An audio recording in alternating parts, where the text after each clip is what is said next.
सत श्री अकाल। तुसीं देख रहे हो टीवी पंजाब ते मैं हां तुहाडे नाल इंदरप्रीत कौर संगीड़ा। खबरों के इस बुलेटिन में तुहाडा स्वागत है। गल करांगे उन्हां खबरों की जिहड़ियां कैनेडा विच हफ्ता भर खास रहियां। नज़र मारदे हां हैडलाइनस ते। सुपर वीज़ा वालियां लई वड्डा ऐलान, दस्सिया किन्ना फंड दिखाउणा है जरूरी। नगर कीर्तन विच अमृतसर नाल सिद्धियां उड़ाणां चलाउण दा ऐलान, ट्रूडो दे विरोधी ने कहा मैं करांगा मंग पूरी। पासपोर्ट दफ्तर दे बाहर लगणगीआं लाइनां, हड़ताल खत्म होण बाद काम मुड़ शुरू। पंजाबण हो रही कैनेडा तो डिपोर्ट एजेंटा दे धोखे दा होई शिकार। सीआरए ਵੱਲੋਂ इस हफ्ते टैक्स रिफंड के बारे खास जानकारी साझी करदਿਆਂ ਦੱਸਿਆ ਗਿਆ कि उन्होंने ਵੱਲੋਂ कुछ टैक्स रिफंड रोक दिए गए। इसका कारण भी उन्होंने स्पष्ट किया। दस दिए कि कोरोना दौरान जो सरकार ਵੱਲੋਂ बेनीफिट लिआंदे गए, बहुत गलत लोगों ਵੱਲੋਂ भी इसका फायदा लिया गया। ਕਈਆਂ ਵੱਲੋਂ ਕੋਵਿਡ-19 ਪੈਂਡੈਮਿਕ ਰਾਹਤ ਦਾ ਗਲਤ ਫਾਇਦਾ ਲਿਆ, ਜਿਸ ਤੋਂ ਬਾਅਦ ਹੁਣ ਉਨ੍ਹਾਂ ਸੰਬੰਧੀ ਕਾਰਵਾਈ ਦੀ ਮੰਗ ਕੀਤੀ ਜਾ ਰਹੀ ਹੈ। ਜੀ ਹਾਂ, ਪੈਂਡੈਮਿਕ ਦੌਰਾਨ ਗਲਤੀ ਨਾਲ ਕੋਵਿਡ ਸਹਾਇਤਾ ਪ੍ਰਾਪਤ ਕਰਨ ਵਾਲਿਆਂ ਦੇ CRA ਨੇ ਟੈਕਸ ਰਿਫੰਡ ਰੋਕ ਦਿੱਤੇ ਨੇ। ਦੱਸਿਆ ਜਾ ਰਿਹਾ ਹੈ ਕਿ ਪੈਂਡੈਮਿਕ ਦੌਰਾਨ ਜਿਹੜੇ ਲੋਕਾਂ ਨੇ ਕੈਨੇਡਾ ਐਮਰਜੈਂਸੀ ਰਿਸਪੌਂਸ ਬੈਨੀਫਿਟ ਹਾਸਲ ਕੀਤਾ ਪਰ ਜਿਹੜੇ ਉਸ ਵਾਸਤੇ ਯੋਗ ਨਹੀਂ ਸਨ, ਤਾਂ CRA ਨੇ ਅਜਿਹੇ ਕੈਨੇਡੀਅਨਸ ਦੇ ਟੈਕਸ ਰਿਫੰਡਾਂ ਨੂੰ ਰੋਕ ਦਿੱਤਾ ਹੈ। ऑटवा का एक शख्स इस साल $2000 के टैक्स रिफंड वास्ते योग सी, पर उसका पूरा रिफंड रोक लिया गया। उस व्यक्ति का कहना है कि पैंडेमिक दौरान पहले महीने काम तो सखना हो गया, इस करके $2000 की सरकारी सहायता के योग सी। ते नाल ही उन्होंने कहा कि मैनू लगता है कि जिवें मैं अपनी ही सरकार वालों लुटिया गया होवां। दस दिए कि दिसंबर विच ऑडिटर जनरल ने कहा सी कि $4.6 बिलियन के कोविड बेनीफिट अयोग लोगों के खात्यां विच पहुंचे हैं। हालांकि इस $4.6 बिलियन विच कोविड के होर सहायता प्रोग्राम जिवें कि वेज सबसिडी प्रोग्राम अते केयर गिवर बेनीफिट भी शामिल सन, पर CRA वालों भुलेखे दे विच कैनेडा एमरजेंसी रिस्पॉन्स बेनीफिट प्राप्त करन वालियां नूं नोटिस भेजे जाते रहे। मध्य अप्रैल तक 1 मिलियन तो वध नोटिस भेजे गए। हालांकि इक्को प्राप्तकर्ता नूं कई नोटिस भेजे गए, पर CRA का कहना है कि करीब 7,75,000 लोगों ने पैसे मोड़ दिते, जो कि $1.4 बिलियन बनता है। CRA ने कहा कि उन्होंने टैक्स रिफंड रोक के ताकि उन्होंने वालों अगे कदम चुकया जा सके। Toronto they which liberty tax under director of operations ने कहा कि उन्होंने कई क्लाइंट्स के रिफंड रोक दिए गए हैं। उन्होंने कहा कि CRA वालों नोटिस से इस बारे बहुती जानकारी दर्ज नहीं की गई। इस बारे CRA का कहना है कि जिहड़े लोगों को लगता है कि वह भुगतान वास्ते योग सन, तो वह समीक्षा वास्ते कह सकते हैं। सुपर वीज़ा के नाल जुड़ी हुई इस हफ्ते वड्डी खबर सामने आई, जिते IRCC वालों दस्सिया गया कि फंड्स दे विच बदलाव किया गया है। सुपर वीज़ा वालियां नूं हुण किन्ना फंड दिखाउणा जरूरी है, इस बारे ताज़ा जानकारी सामने आई। सुपर वीज़ा वालियां दे लई एक वड्डी अपडेट सामने आई, जिथे इमीग्रेशन मंत्रालय वालों सुपर वीज़े वास्ते साल 2023 दीआं आमदन शर्तां जारी कीतियां गईआं। जी हाँ, कैनेडा के इमीग्रेशन मंत्रालय वालों सुपर वीज़ा वास्ते आमदन शर्तां विच थोड़ा वाधा करदिआं साल 2023 वास्ते आमदन शर्तां जारी कीतियां ने। दस दिए कि सुपर वीज़ा अपलाई करन वास्ते स्पॉन्सर करन वाले लई सालाना आमदन की शर्त जरूरी हुंदी है, जो कि परिवारक मैंबरां की गिणती ते निर्भर करती है। इमीग्रेशन मंत्रालय वालों साल 2023 वास्ते आमदन शर्तां जारी कर दित्तियां गईआं। इस सूची मुताबक 4 व्यक्तियों के परिवार वास्ते साल 2022 की आमदन $51,128 होनी चाहिए ते साल 2022 दौरान ये आमदन $49,446 सी। दस दिए कि 4 व्यक्तियों तो भाव जेकर कोई पति पत्नी अपने माँ बाप को बुलाना चाहता है तो उन्होंने साल 2022 की सालाना आमदन $51,128 होनी चाहिए। इस तो इलावा दस्सिया गया कि एक व्यक्ति वास्ते $27,514, 2 वास्ते $34,254, 3 वास्ते $42,100, 4 वास्ते $51,128, 5 वास्ते $57,988, 6 वास्ते $65,400 ते 7 वास्ते $72,814 की आमदन होनी जरूरी है। जानकारी लिए दस दिए कि सुपर वीज़े की शुरुआत साल 2011 दौरान हुई सी। कैनेडियन इमीग्रेशन मंत्रालय मुताबक साल 17,000 सुपर वीज़े जारी हुए। Canada which parent and green parent की PR ਲਈ लॉटरी सिस्टम है, जिसका भाव है कि सारे बिनेकार अर्जी दिंदे ने ते उस विचों कुछ की अर्जी नूं स्वीकार किया जाता है। सुपर वीज़े की अर्जी की फीस $100 है, जिसकी जानकारी वधेरे वैबसाइट के उपर सांझी की गई है।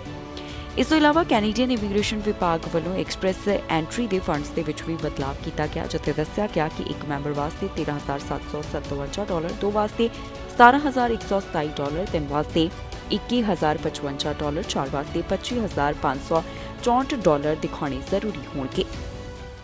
ਗੋਲੀ ਲੱਗਣ ਕਾਰਨ ਇੱਕ ਜ਼ਖਮੀ ਹੋ ਗਿਆ, ਜਿਸ ਦੀ ਪੁਲਿਸ ਵੱਲੋਂ ਜਾਂਚ ਕੀਤੀ ਜਾ ਰਹੀ ਹੈ। ਇਸ ਹਫ਼ਤੇ ਕੈਨੇਡਾ ਦੇ ਇੱਕ ਹਿੱਸੇ ਤੋਂ ਅਜਿਹਾ ਮਾਮਲਾ ਸਾਹਮਣੇ ਆਇਆ। ਪੁਲਿਸ ਵੱਲੋਂ ਪੀੜਤ ਦੀ ਪਹਿਚਾਣ ਜਨਤਕ ਨਹੀਂ ਕੀਤੀ ਗਈ। ਕੈਲਟਨ ਤੋਂ ਗੋਲੀਬਾਰੀ ਦਾ ਮਾਮਲਾ ਸਾਹਮਣੇ ਆਇਆ, ਜਿੱਥੇ ਪੁਲਿਸ ਅਧਿਕਾਰੀਆਂ ਵੱਲੋਂ ਇਸ ਦੀ ਅਪਡੇਟ ਜਾਰੀ ਕੀਤੀ ਗਈ ਹੈ। ਦੱਸਿਆ ਜਾ ਰਿਹਾ ਹੈ ਕਿ 20 ਸਾਲਾ ਇੱਕ ਨੌਜਵਾਨ ਇਸ ਸਮੇਂ ਗੰਭੀਰ ਹਾਲਤ ਦੇ ਵਿੱਚ ਹੈ। ਓਨਟਾਰੀਓ ਪੁਲਿਸ ਦਾ ਕਹਿਣਾ ਹੈ ਕਿ ਗੋਲੀਬਾਰੀ ਦਾ ਇਹ ਮਾਮਲਾ 3 ਵਜੇ ਤੜਕੇ ਸਾਹਮਣੇ ਆਇਆ, ਜੋ ਕਿ ਕੈਲਟਨ ਦੇ ਵਿੱਚ ਵਾਪਰਿਆ ਹੈ। ਪੁਲਿਸ ਦੇ ਦੱਸਣ ਮੁਤਾਬਕ ਮੌਕੇ ਵਾਲੀ ਥਾਂ ਦੇ ਉੱਪਰ ਉਹਨਾਂ ਨੂੰ ਇੱਕ ਨੌਜਵਾਨ ਜ਼ਖਮੀ ਹਾਲਤ ਦੇ ਵਿੱਚ ਮਿਲਿਆ। ਫਿਰ ਉਸ ਨੂੰ ਤੁਰੰਤ ਲੋਕਲ ਹਸਪਤਾਲ ਵਿੱਚ ਭਰਤੀ ਕਰਵਾਇਆ ਗਿਆ, ਜਿੱਥੇ ਉਸ ਦਾ ਇਲਾਜ ਚੱਲ ਰਿਹਾ ਹੈ। ਇਸ ਨੌਜਵਾਨ ਦਾ ਨਾਮ ਅਜੇ ਤੱਕ ਜਨਤਕ ਨਹੀਂ ਕੀਤਾ ਗਿਆ, ਪਰ ਇਹ ਜ਼ਰੂਰ ਦੱਸਿਆ ਗਿਆ ਕਿ ਉਸ ਦੀ ਉਮਰ 20 ਸਾਲ ਦੇ ਕਰੀਬ ਹੈ। ਕੈਲਟਨ ਪੁਲਿਸ ਵੱਲੋਂ ਇਸ ਸੰਬੰਧੀ ਵਧੇਰੇ ਜਾਂਚ ਪੜਤਾਲ ਕੀਤੀ ਜਾ ਰਹੀ ਹੈ, ਤਾਂ ਕਿ ਪਤਾ ਲਗਾਇਆ ਜਾ ਸਕੇ ਕਿ ਇੱਥੇ ਗੋਲੀਆਂ ਕਿਸ ਕਾਰਨ ਤੇ ਕਿਉਂ ਚੱਲੀਆਂ ਹਨ। ਫਿਲਹਾਲ ਉਹਨਾਂ ਵੱਲੋਂ ਕੋਈ ਬਹੁਤੀ ਅਪਡੇਟ ਜਨਤਕ ਨਹੀਂ ਕੀਤੀ ਗਈ। ਅਧਿਕਾਰੀਆਂ ਦਾ ਕਹਿਣਾ ਹੈ ਕਿ ਇਸ ਘਟਨਾ ਦਾ ਆਮ ਲੋਕਾਂ ਨੂੰ ਕੋਈ ਵੀ ਖਤਰਾ ਨਹੀਂ ਹੈ ਤੇ ਉਹ ਮਾਮਲੇ ਦੀ ਤਫਤੀਸ਼ ਕਰ ਰਹੇ ਨੇ। ਅਪੀਲ ਕੀਤੀ ਗਈ ਹੈ ਕਿ ਜੇਕਰ ਕਿਸੇ ਨੂੰ ਵੀ ਇਸ ਘਟਨਾ ਦੇ ਬਾਰੇ ਕੋਈ ਜਾਣਕਾਰੀ ਹੋਵੇ ਤਾਂ ਪੁਲਿਸ ਨਾਲ ਜ਼ਰੂਰ ਸੰਪਰਕ ਕਰਨ, ਤਾਂ ਕਿ ਉਹਨਾਂ ਨੂੰ ਜਾਂਚ ਵਿੱਚ ਸਹਾਇਤਾ ਮਿਲ ਸਕੇ। ਪ੍ਰਧਾਨ ਮੰਤਰੀ ਜਸਟਿਨ ਟਰੂਡੋ ਦੇ ਉੱਪਰ ਕਈ ਤਰ੍ਹਾਂ ਦੇ ਸਵਾਲ ਖੜੇ ਕੀਤੇ ਗਏ। ਕੰਜ਼ਰਵੇਟਿਵ ਪਾਰਟੀ ਦੇ ਲੀਡਰ ਵੱਲੋਂ ਇਹ ਮੁੱਦਾ ਚੁੱਕਿਆ ਗਿਆ, ਜਿੱਥੇ ਉਹਨਾਂ ਨੇ ਪ੍ਰਧਾਨ ਮੰਤਰੀ ਜਸਟਿਨ ਟਰੂਡੋ ਦੀ ਸਰਕਾਰ ਨੂੰ ਘੇਰਿਆ। ਕੰਜ਼ਰਵੇਟਿਵ ਪਾਰਟੀ ਦੇ ਲੀਡਰ ਵੱਲੋਂ ਪ੍ਰਧਾਨ ਮੰਤਰੀ ਜਸਟਿਨ ਟਰੂਡੋ ਉੱਪਰ ਨਿਸ਼ਾਨਾ ਸਾਧਿਆ ਗਿਆ, ਜਿੱਥੇ ਉਹਨਾਂ ਨੇ ਇੱਕ ਖਾਸ ਮੁੱਦਾ ਚੁੱਕਿਆ। ਉਹ ਕਹਿੰਦੇ ਨੇ ਕਿ 2 ਸਾਲ ਹੋ ਚੁੱਕੇ ਨੇ, ਪਰ ਪ੍ਰਧਾਨ ਮੰਤਰੀ ਜਸਟਿਨ ਟਰੂਡੋ ਨੇ ਕੁਝ ਨਹੀਂ ਕੀਤਾ ਤੇ ਨਾ ਹੀ ਕੈਨੇਡੀਅਨਸ ਦੀ ਸੁਰੱਖਿਆ ਵਾਸਤੇ ਉਹ ਕੋਈ ਕਦਮ ਚੁੱਕ ਰਹੇ ਨੇ।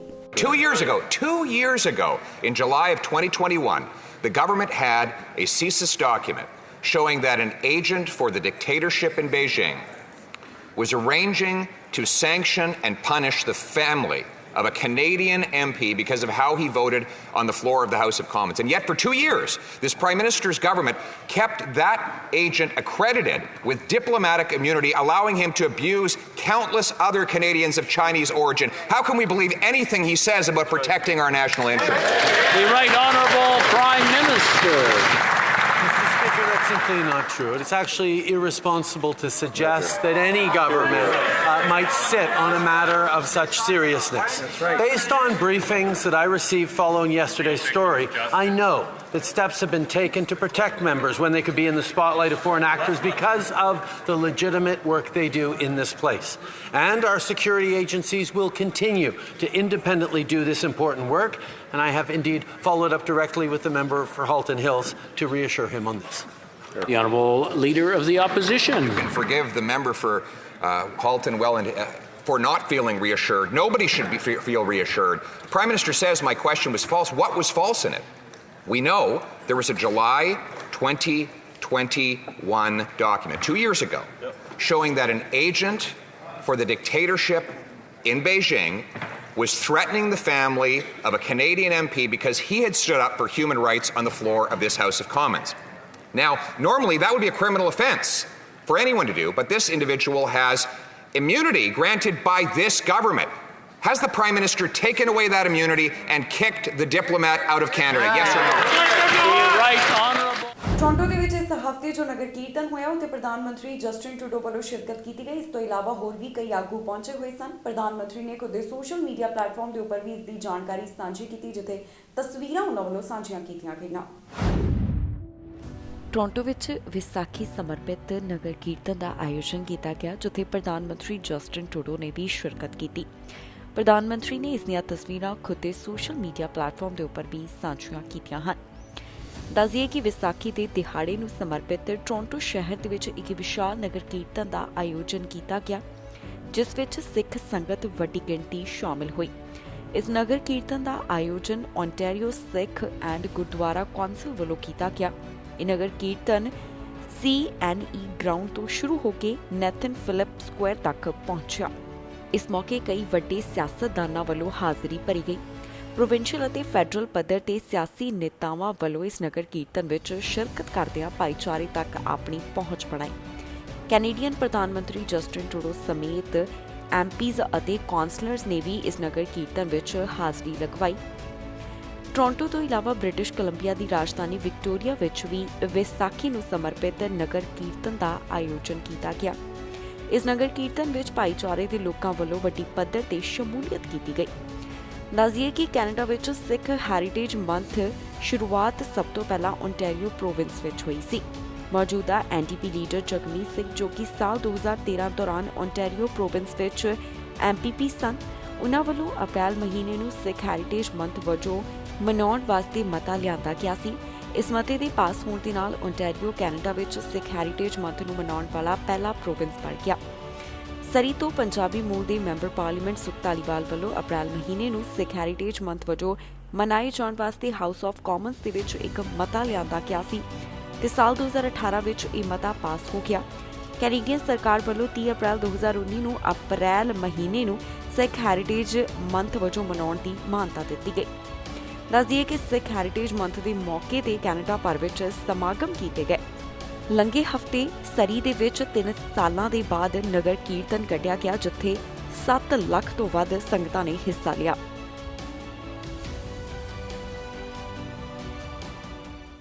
ਟੋਰਾਂਟੋ ਦੇ ਨਗਰ ਕੀਰਤਨ ਦੇ ਵਿੱਚ ਕੰਜ਼ਰਵੇਟਿਵ ਪਾਰਟੀ ਦੇ ਲੀਡਰ ਵੱਲੋਂ ਵੱਡਾ ਐਲਾਨ ਕੀਤਾ ਗਿਆ। ਇਹ ਐਲਾਨ ਕੈਨੇਡਾ ਤੇ ਅੰਮ੍ਰਿਤਸਰ ਦੇ ਨਾਲ ਸਿੱਧੀਆਂ ਉਡਾਨਾਂ ਦੇ ਸੰਬੰਧ ਵਿੱਚ ਸੀ, ਜਿੱਥੇ ਕੰਜ਼ਰਵੇਟਿਵ ਪਾਰਟੀ ਦੇ ਲੀਡਰ ਦਾ ਕਹਿਣਾ ਹੈ ਕਿ ਉਹਨਾਂ ਵੱਲੋਂ ਅੰਮ੍ਰਿਤਸਰ ਤੇ ਕੈਨੇਡਾ ਦਰਮਿਆਨ ਸਿੱਧੀਆਂ ਉਡਾਨਾਂ ਚਲਾਈਆਂ ਜਾਣਗੀਆਂ, ਜਿਸ ਸੰਬੰਧੀ ਉਹਨਾਂ ਵੱਲੋਂ ਜੰਗ ਲੜੀ ਜਾਵੇਗੀ। ਟੋਰਾਂਟੋ ਦੇ ਨਗਰ ਕੀਰਤਨ ਦੇ ਵਿੱਚ ਵਿਰੋਧੀ ਪਾਰਟੀ ਦੇ ਲੀਡਰ ਵੱਲੋਂ ਅੰਮ੍ਰਿਤਸਰ ਦੇ ਨਾਲ ਸਿੱਧੀਆਂ ਉਡਾਨਾਂ ਬਾਰੇ ਵੱਡਾ ਐਲਾਨ ਕਰ ਦਿੱਤਾ ਗਿਆ। ਜੀ ਹਾਂ, ਪੰਜਾਬੀਆਂ ਵੱਲੋਂ ਲੰਬੇ ਸਮੇਂ ਤੋਂ ਮੰਗ ਕੀਤੀ ਜਾ ਰਹੀ ਹੈ ਕਿ ਕੈਨੇਡਾ ਅਤੇ ਅੰਮ੍ਰਿਤਸਰ ਵਿਚਕਾਰ ਸਿੱਧੀਆਂ ਉਡਾਨਾਂ ਚਲਾਈਆਂ ਜਾਣ, ਜਿਸ ਤੋਂ ਬਾਅਦ ਹੁਣ ਕੰਜ਼ਰਵੇਟਿਵ ਪਾਰਟੀ ਦੇ ਲੀਡਰ ਨੇ ਭਰੋਸਾ ਦਿਵਾਇਆ ਕਿ ਉਹਨਾਂ ਵੱਲੋਂ ਇਹ ਜੰਗ ਜਾਰੀ ਰੱਖੀ ਜਾਏਗੀ ਤਾਂ ਕਿ ਅੰਮ੍ਰਿਤਸਰ ਅਤੇ ਕੈਨੇਡਾ ਦਰਮਿਆਨ ਸਿੱਧੀਆਂ ਉਡਾਨਾਂ ਚਲਾਈਆਂ ਜਾ ਸਕਣ। ਇਸ ਤੋਂ ਇਲਾਵਾ ਕੰਜ਼ਰਵੇਟਿਵ ਪਾਰਟੀ ਦੇ ਲੀਡਰ ਪ੍ਰਧਾਨ ਮੰਤਰੀ ਜਸਟਿਨ ਟਰੂਡੋ ਦੇ ਉੱਪਰ ਵੀ ਤਿੱਖੇ ਸ਼ਬਦੀ ਹਮਲੇ ਕਰਦੇ ਹੋਏ ਦਿਖਾਈ ਦਿੱਤੇ ਨੇ। ਇੱਥੇ ਨਗਰ ਕੀਰਤਨ ਦੇ ਵਿੱਚ ਬੋਲਦਿਆਂ ਕੰਜ਼ਰਵੇਟਿਵ ਪਾਰਟੀ ਦੇ ਲੀਡਰ ਵੱਲੋਂ ਕਿਹਾ ਗਿਆ ਕਿ ਉਹ ਕੈਨੇਡਾ ਤੇ ਅੰਮ੍ਰਿਤਸਰ ਦਰਮਿਆਨ ਸਿੱਧੀਆਂ ਉਡਾਨਾਂ ਸ਼ੁਰੂ ਕਰਵਾਉਣ ਵਾਸਤੇ ਲੜਾਈ ਲੜਨਗੇ। ਦੱਸੀਏ ਕਿ ਸਨ 2022 ਦੇ ਵਿੱਚ ਟਰੂਡੋ ਵੱਲੋਂ ਭਾਰਤ ਨਾਲ ਓਪਨ ਸਕਾਈਜ਼ ਐਗਰੀਮੈਂਟ ਕੀਤਾ ਗਿਆ ਸੀ, ਜਿਸ ਦੇ ਵਿੱਚ ਪੰਜਾਬੀ ਕੈਨੇਡੀਅਨਸ ਦੀ ਅਣਦੇਖੀ ਕੀਤੀ ਗਈ। ਅੰਮ੍ਰਿਤਸਰ ਜਾਣ ਦੀ ਇੱਛਾ ਰੱਖਣ ਵਾਲੇ ਯਾਤਰੀਆਂ ਨੂੰ ਭਾਰਤ ਜਾਣ ਵੇਲੇ ਅਕਸਰ 7 ਘੰਟੇ ਦੀ ਵਾਧੂ ਉਡੀਕ ਕਰਨੀ ਪੈਂਦੀ ਹੈ ਜਾਂ ਪੰਜਾਬ ਸੂਬੇ ਵਿੱਚ ਪਹੁੰਚਣ ਵਾਸਤੇ 8 ਤੋਂ 10 ਘੰਟੇ ਦਾ ਸੜਕੀ ਰਸਤਾ ਤੈਅ ਕਰਨਾ ਪੈਂਦਾ ਹੈ। ਇਹ ਸਾਰੇ ਵਿਚਾਰ ਕੰਜ਼ਰਵੇਟਿਵ ਪਾਰਟੀ ਦੇ ਲੀਡਰ ਵੱਲੋਂ ਸਾਂਝੇ ਕੀਤੇ ਗਏ ਤੇ ਨਾਲ ਹੀ ਉਹਨਾਂ ਕਿਹਾ ਕਿ ਸਾਨੂੰ ਹੁਣ ਇਹ ਸਮਝਣ ਦੀ ਜ਼ਰੂਰਤ ਹੈ ਜਿਸ ਵਾਸਤੇ ਅਸੀਂ ਅੱਗੇ ਕਦਮ ਚੁੱਕਾਂਗੇ। We are launching a full-on campaign to get a direct flight from Canada to the state of Punjab, especially to Amritsar, so that the million Canadians who have their origins in that part of the world can fly directly from our country to that beautiful place. They deserve it. They're great Canadians, and we're going to bring it home for them. ਇਸ ਹਫ਼ਤੇ Canada ਤੋਂ ਇੱਕ ਅਜਿਹਾ ਮਾਮਲਾ ਸਾਹਮਣੇ ਆਇਆ ਜਿੱਥੇ ਪੰਜਾਬਣ ਨੂੰ ਡਿਪੋਰਟ ਕੀਤਾ ਜਾ ਰਿਹਾ ਹੈ। ਦੱਸਿਆ ਜਾ ਰਿਹਾ ਹੈ ਕਿ ਇਸ ਦਾ ਜੋ ਆਫਰ ਲੈਟਰ ਸੀ ਉਹ ਨਕਲੀ ਨਿਕਲਿਆ, ਪਰ ਇਸ ਵਿਦਿਆਰਥੀ ਨੂੰ ਨਹੀਂ ਪਤਾ ਸੀ ਕਿ ਉਸਦਾ ਆਫਰ ਲੈਟਰ ਨਕਲੀ ਹੈ, ਪਰ ਹੁਣ ਉਸ ਦੇ ਨਾਲ ਅਜਿਹਾ ਹੋ ਰਿਹਾ ਹੈ ਕਿ ਉਸਨੂੰ ਕੈਨੇਡਾ ਛੱਡਣਾ ਪਵੇਗਾ। ਨਕਲੀ ਆਫਰ ਲੈਟਰਸ ਦਾ ਮੁੱਦਾ ਕੈਨੇਡਾ ਵਿੱਚ ਲਗਾਤਾਰ ਚਰਚਾ ਦਾ ਵਿਸ਼ਾ ਬਣਿਆ ਹੋਇਆ ਹੈ। ਫਰਜ਼ੀ ਕਾਲਜ ਦਾਖਲਾ ਪੱਤਰ ਦੇਣ ਕਾਰਨ ਇੱਕ ਪੰਜਾਬਣ ਬੋਲਦੀ ਵਿਦਿਆਰਥਣ ਨੂੰ ਹੁਣ ਅਗਲੇ ਮਹੀਨੇ ਕੈਨੇਡਾ ਛੱਡਣਾ ਪਵੇਗਾ। ਹੁਣ ਇਸ ਵਿਦਿਆਰਥਣ ਵੱਲੋਂ ਆਪਣਾ ਪੱਖ ਵੀ ਰੱਖਿਆ ਗਿਆ। ਜੀ ਹਾਂ, ਕੈਨੇਡਾ ਦੇ ਸਟੱਡੀ ਪਰਮਿਟ ਵਾਸਤੇ ਜਾਲੀ ਕਾਲਜ ਐਡਮਿਸ਼ਨ ਲੈਟਰ ਦੇਣ ਕਾਰਨ ਐਡਮਿੰਟਨ ਦੀ ਇੱਕ ਪੰਜਾਬੀ ਮੂਲ ਦੀ ਲੜਕੀ ਦਾ ਕੈਨੇਡਾ ਤੋਂ ਵਾਪਸ ਭੇਜਿਆ ਜਾਣਾ ਤਕਰੀਬਨ ਤੈਅ ਹੋ ਚੁੱਕਾ ਹੈ। ਹਾਲਾਂਕਿ ਕੈਨੇਡੀਅਨ ਅਧਿਕਾਰੀਆਂ ਦਾ ਮੰਨਣਾ ਹੈ ਕਿ ਲੜਕੀ ਨੂੰ ਨਹੀਂ ਪਤਾ ਸੀ ਕਿ ਉਸ ਦਾ ਦਾਖਲਾ ਪੱਤਰ ਫਰਜ਼ੀ ਹੈ।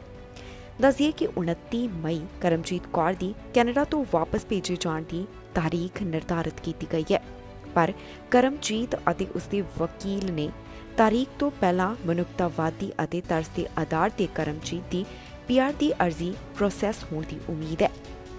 ਦੱਸ ਦਈਏ ਕਿ ਅਜਿਹੇ ਵਿੱਚ ਕਰਮਜੀਤ ਦਾ ਕਹਿਣਾ ਹੈ ਕਿ ਉਹ ਬਿਲਕੁਲ ਟੁੱਟ ਚੁੱਕੀ ਹੈ। ਦੱਸ ਦਈਏ ਕਿ ਬਚਪਨ ਦੇ ਵਿੱਚ ਇੱਕ ਦੁਰਘਟਨਾ ਕਾਰਨ ਕਰਮਜੀਤ ਦੇ ਸਰੀਰ ਦੇ ਸੱਜੇ ਹਿੱਸੇ ਵਿੱਚ ਖੂਨ ਦਾ ਸੰਚਾਰ ਘਟ ਗਿਆ, ਜਿਸ ਨਾਲ ਉਸਦੀ ਸੱਜੀ ਬਾਂਹ ਤੇ ਲੱਤ ਨੂੰ ਹਿਲਾਉਣਾ ਮੁਸ਼ਕਿਲ ਹੈ। ਅਪਾਹਜ ਹੋਣ ਕਰਕੇ ਉਸ ਨੂੰ ਵਿਤਕਰੇ ਦਾ ਸਾਹਮਣਾ ਕਰਨਾ ਪੈਂਦਾ ਸੀ ਤੇ ਘਰਦਿਆਂ ਨੇ ਉਸ ਨੂੰ ਵਿਦੇਸ਼ ਭੇਜਣ ਦਾ ਫੈਸਲਾ ਲਿਆ। ਉਸਨੇ ਬਿਜ਼ਨਸ ਐਡਮਿਨਿਸਟ੍ਰੇਸ਼ਨ ਦਾ ਡਿਪਲੋਮਾ ਕੀਤਾ ਅਤੇ ਇੱਕ ਹਾਰਡਵੇਅਰ ਸਟੋਰ ਦੇ ਵਿੱਚ ਉਹ ਪ੍ਰਗਤੀ ਕਰਕੇ ਸੁਪਰਵਾਈਜ਼ਰ ਤੱਕ ਬਣ ਗਈ। ਹੁਣ ਇਸ ਸਭ ਤੋਂ ਬਾਅਦ ਲੜਕੀ ਦਾ ਕਹਿਣਾ ਹੈ ਕਿ ਉਸਨੂੰ ਅਜਿਹੀ ਗਲਤੀ ਲਈ ਵਾਪਸ ਭੇਜਿਆ ਜਾ ਰਿਹਾ ਹੈ ਜੋ ਗਲਤੀ ਉਸਨੇ ਕੀਤੀ ਹੀ ਨਹੀਂ। ਕਰਮਜੀਤ ਦੇ ਪਰਿਵਾਰ ਨੇ ਉਸਨੂੰ ਕੈਨੇਡਾ ਭੇਜਣ ਵਾਸਤੇ ਇੱਕ ਇਮੀਗ੍ਰੇਸ਼ਨ ਏਜੰਟ ਨਾਲ ਸੰਪਰਕ ਕੀਤਾ। ਕਰਮਜੀਤ ਨੂੰ ਸਾਲ 2018 ਵਿੱਚ ਓਨਟਾਰੀਓ ਦੇ ਜਿਸ ਕਾਲਜ ਦੇ ਐਡਮਿਸ਼ਨ ਲੈਟਰ ਦੇ ਆਧਾਰ ਤੇ ਸਟੱਡੀ ਪਰਮਿਟ ਮਿਲਿਆ, ਉਹ ਲੈਟਰ ਨਕਲੀ ਨਿਕਲਿਆ। ਜਦੋਂ 2021 ਦੇ ਵਿੱਚ ਕਰਮਜੀਤ ਨੇ PR ਵਾਸਤੇ ਅਪਲਾਈ ਕੀਤਾ ਤਾਂ ਉਦੋਂ ਅਧਿਕਾਰੀਆਂ ਵੱਲੋਂ ਇਤਰਾਜ਼ ਜਤਾਏ ਜਾਣ ਤੇ ਉਸਨੂੰ ਆਪਣੇ ਐਡਮਿਸ਼ਨ ਲੈਟਰ ਜਾਲੀ ਹੋਣ ਦੇ ਬਾਰੇ ਪਤਾ ਚੱਲਿਆ। ਦੱਸਿਏ ਕਿ ਕਰਮਜੀਤ ਦੇ ਪਰਿਵਾਰ ਨੇ ਪੰਜਾਬ ਪੁਲਿਸ ਕੋਲ ਰਿਪੋਰਟ ਦਰਜ ਕਰਵਾਈ ਸੀ। ਇੱਕ ਈਮੇਲ ਦੇ ਵਿੱਚ ਕੈਨੇਡੀਅਨ ਬਾਰਡਰ ਸਰਵਿਸਿਜ਼ ਏਜੰਸੀ ਨੇ ਕਿਹਾ ਕਿ ਉਹ ਕੈਨੇਡਾ ਵਾਸਤੇ ਅਯੋਗ ਵਿਦੇਸ਼ੀ ਨਾਗਰਿਕਾਂ ਨੂੰ ਦੇਸ਼ ਤੋਂ ਹਟਾਉਣ ਵਾਸਤੇ ਕਾਨੂੰਨੀ ਤੌਰ ਤੇ ਪਾਬੰਦ ਹਨ। Immigration, refugees and citizenship Canada ਨੇ ਡੈਡਲਾਈਨ ਤੱਕ ਜਵਾਬ ਨਹੀਂ ਦਿੱਤਾ। ਪਾਸਪੋਰਟ ਦਫ਼ਤਰ ਦੇ ਬਾਹਰ ਹੁਣ ਲੰਬੀਆਂ ਲਾਈਨਾਂ ਲੱਗ ਸਕਦੀਆਂ ਨੇ। ਪਾਸਪੋਰਟ ਬਣਾਉਣ ਵਾਲਿਆਂ ਨੂੰ ਲੰਬਾ ਇੰਤਜ਼ਾਰ ਕਰਨਾ ਪੈ ਸਕਦਾ ਹੈ। ਇੱਥੇ ਕੰਮ ਕਰਨ ਵਾਲਿਆਂ ਵੱਲੋਂ ਹੜਤਾਲ ਕੀਤੀ ਜਾ ਰਹੀ ਸੀ। ਇਸ ਹਫ਼ਤੇ ਹੜਤਾਲ ਖਤਮ ਹੋ ਗਈ, ਜਿਸ ਤੋਂ ਬਾਅਦ ਕਰਮਚਾਰੀ ਕੰਮ ਦੇ ਉੱਪਰ ਵਾਪਸ ਪਰਤ ਗਏ।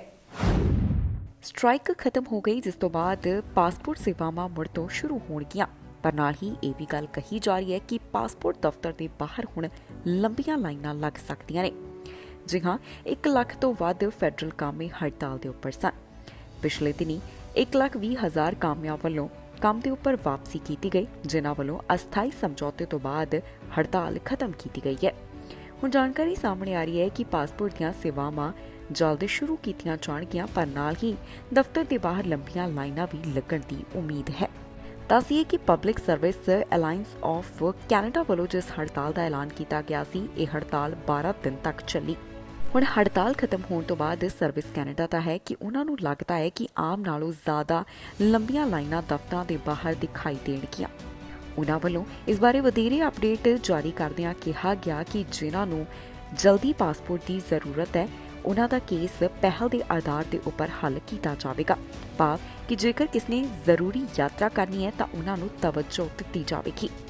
ਪਾਸਪੋਰਟ ਵਾਸਤੇ ਅਪਲਾਈ ਕਰਨ ਵਾਲਿਆਂ ਨੂੰ ਇਹ ਸਲਾਹ ਦਿੱਤੀ ਗਈ ਹੈ ਕਿ ਜਿੰਨਾ ਸਮਾਂ ਉਹਨਾਂ ਨੂੰ ਇੱਥੇ ਆਉਣ ਵਾਸਤੇ ਦਿੱਤਾ ਗਿਆ, ਉਸ ਸਮੇਂ ਤੋਂ ਪਹਿਲਾਂ ਉਹ ਪਹੁੰਚਣ। ਸਟਾਫ ਵੱਲੋਂ ਪੂਰਾ ਦਿਨ ਲਾਈਨਾਂ ਨੂੰ ਮੈਨੇਜ ਕੀਤਾ ਜਾਵੇਗਾ। ਇਸ ਤੋਂ ਇਲਾਵਾ ਵੈਬਸਾਈਟ ਦੇ ਉੱਪਰ ਵੀ ਲਗਾਤਾਰ ਜਾਣਕਾਰੀ ਸਾਂਝੀ ਕੀਤੀ ਜਾ ਰਹੀ ਹੈ। ਓਨਟਾਰੀਓ ਦੇ ਪ੍ਰੀਮੀਅਰ ਵੱਲੋਂ ਖਾਸ ਜਾਣਕਾਰੀ ਸਾਂਝੀ ਕੀਤੀ ਗਈ, ਜਿੱਥੇ ਉਹਨਾਂ ਨੇ ਇਨਵੈਸਟਮੈਂਟ ਦੇ ਬਾਰੇ ਦੱਸਿਆ। ਇਨਵੈਸਟਮੈਂਟ ਦੇ ਬਾਰੇ ਉਹਨਾਂ ਦਾ ਕੀ ਕੁਝ ਕਹਿਣਾ ਹੈ, ਤੁਹਾਨੂੰ ਇਸ ਖਬਰ ਵਿੱਚ ਦੱਸਾਂਗੇ। ਅੰਟਾਰੀਓ ਦੇ ਸਿੱਖਿਆ ਮੰਤਰੀ ਪੱਤਰਕਾਰਾਂ ਦੇ ਨਾਲ ਗੱਲਬਾਤ ਕਰਦੇ ਹੋਏ ਦਿਖਾਈ ਦਿੱਤੇ, ਜਿੱਥੇ ਕੁਝ ਹੋਰ ਵੀ ਆਗੂ ਉਹਨਾਂ ਦੇ ਨਾਲ ਮੌਜੂਦ ਸਨ। Associate minister of mental health ਵੀ ਆਪਣਾ ਪੱਖ ਰੱਖਦੇ ਤੇ ਆਪਣੇ ਵਿਚਾਰ ਸਾਂਝੇ ਕਰਦੇ ਹੋਏ ਦਿਖਾਈ ਦਿੱਤੇ। ਇਸ ਮੌਕੇ ਉਹਨਾਂ ਵੱਲੋਂ ਕੀ ਕੁਝ ਕਿਹਾ ਗਿਆ, ਆਓ ਤੁਹਾਨੂੰ ਸੁਣਾਉਂਦੇ ਹਾਂ। This includes enhancing mental health supports in our schools to prevent mental health issues and identify and intervene early when they happen.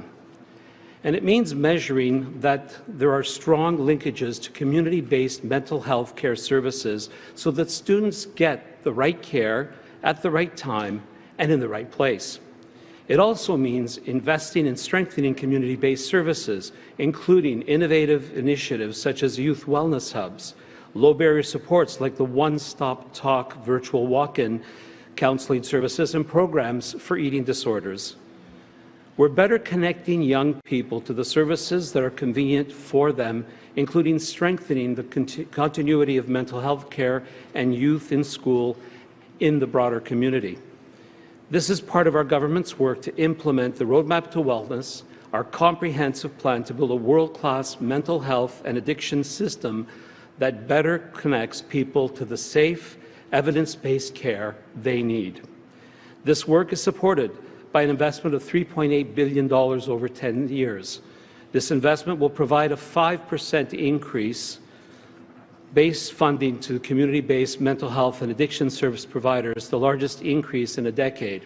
And that's with respect to the recent announcement in our budget of the $425 million over the next three years.